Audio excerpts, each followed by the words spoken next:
আসসালামু আলাইকুম সম্মানিত দর্শকবৃন্দ,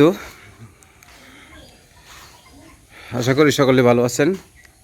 তো আমার ফার্মের মুরগিগুলা মোটামুটি বিক্রি করা শেষ। এখানে অল্প কিছু মুরগি রয়ে গেছে, রেখে দিয়েছি। কারণ হচ্ছে আজকে মাসের 2 তারিখ, আজকে সেল দিয়ে দেব। এখানে 150 পিসের মতো মুরগি আছে।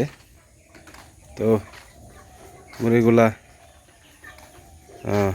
2 কেজি প্লাস আছে সব মুরগি, আলহামদুলিল্লাহ। আর হচ্ছে সবগুলো বিক্রি করে দিয়েছি। আপনাদের দোয়ায় মাশাল্লাহ বিক্রি হয়ে গেছে। তো এখান থেকে ঘরটা পরিষ্কার করে ফেলেছি অলরেডি।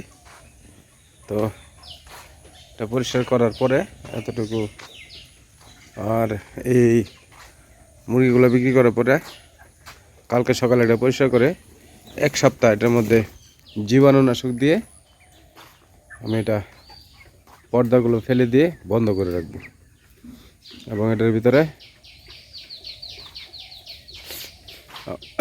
2 বার জীবাণুনাশক দিব।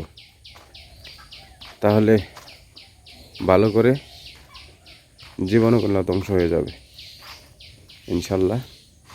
তো আপনারা যখন ফার্ম করেন তখন এভাবে সুন্দর করে পরিষ্কার করে এই যে ইটগুলা, যে ইট ব্যবহার করবেন ওইগুলো আবার পানি দিয়ে ধুইতে হবে। এই যে এখান থেকে রেখে দেওয়া হয়েছে, এগুলো পানি দিয়ে ধুয়ে তারপর পুনরায় ব্যবহার করা হবে। এই ডিঙ্গারগুলা আবার সবই ধুইতে হবে, দিয়ে আবার ব্যবহার করতে হবে। আর হচ্ছে এই যে মেঝেটা ভালো করে ঝাড়ু দিয়ে যতটুকু সম্ভব পরিষ্কার করে তারপর জীবাণুনাশক দিয়ে ধুইতে হবে।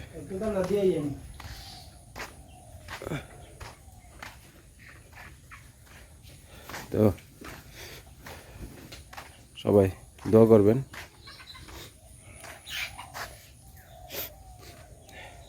আমি আবার ইনশাল্লাহ আমার ফার্মে বাচ্চা আসবে আগামী বৃহস্পতিবার। আজকে হচ্ছে বৃহস্পতিবার, আগামী বৃহস্পতিবার বাচ্চা আসবে। আমার 9 তারিখ, আগামী বৃহস্পতিবার 9 তারিখ পরে 9 তারিখে বাচ্চা আসবে ইনশাআল্লাহ। তো সকলে ভালো থাকবেন।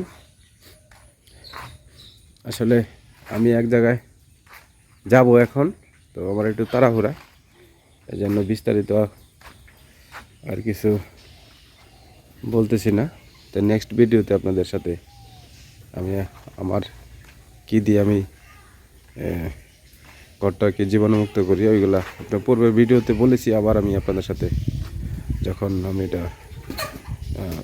জীবাণুনাশক দিব তখন আপনাদের সাথে আমি শেয়ার করবো ইনশাআল্লাহ। তো সবাই ভালো থাকবেন। আসসালামু আলাইকুম।